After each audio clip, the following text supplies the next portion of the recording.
Le temps presse pour les séparatistes de Taïwan. Taïwan a fait partie de la Chine, Taïwan fait partie de la Chine et Taïwan fera toujours partie de la Chine. Regardons la situation. Depuis des années, le Parti démocrate progressiste, le TPP, mise sur un soutien indéfectible des États-Unis pour justifier sa politique d'indépendance. Or, cette illusion se heurte à la réalité géopolitique. Récemment, une tribune très intéressante et constructive de la part de Madame Loh In-tae, publiée sur le New York Times, a attiré mon attention. D'abord, qui est-elle ? Elle est une ancienne responsable du département de la culture de Taïwan et elle est aussi écrivaine. Et sa tribune s'intitule « Le temps presse pour Taïwan, The clock is ticking for Taiwan ».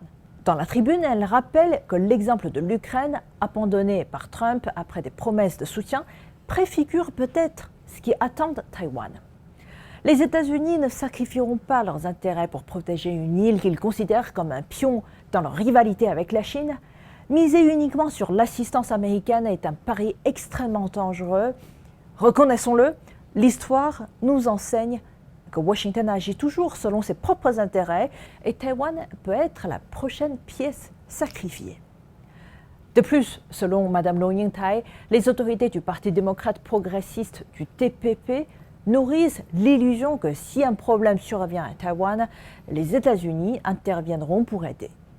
Non seulement cette croyance engendre un faux sentiment de sécurité, mais elle empêche en outre Taïwan de mener une véritable discussion nationale sur la manière de gérer les relations entre les deux rives du détroit.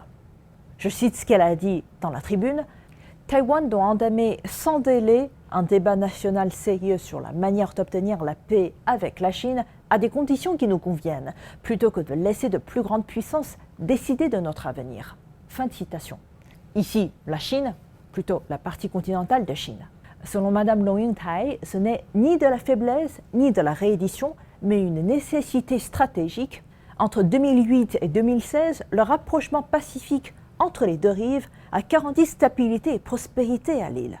C'est le gouvernement actuel du DPP qui a brisé cette fenêtre de paix en alimentant la peur et en stigmatisant tout appel à la réconciliation. Or, une partie grandissante de la population, surtout la jeunesse, ne veut pas d'une guerre perdue d'avance. Des sondages indiquent qu'ils préféraient la paix à un conflit. Aujourd'hui, la partie continentale de la Chine considère que la réunification comme inévitable. À défaut de trouver un compromis, Taïwan risque de finir abandonnée des grandes puissances et se trouver toute seule. Pour terminer son article, Mme Loh In-tae a dit, je cite, « Une chose est désormais évidente, compter entièrement sur les États-Unis tout en rejetant et en s'opposant à la Chine n'est plus une voie viable. Il ne peut y avoir de démocratie sans garantir d'abord la paix. » Fin de citation. En tant que journaliste de la partie continentale de Chine et en tant que journaliste de Chine, j'apprécie la réflexion lucide de Mme Loh In-tae qui insiste sur l'importance de la compréhension mutuelle et du dialogue dans le détroit de Taïwan.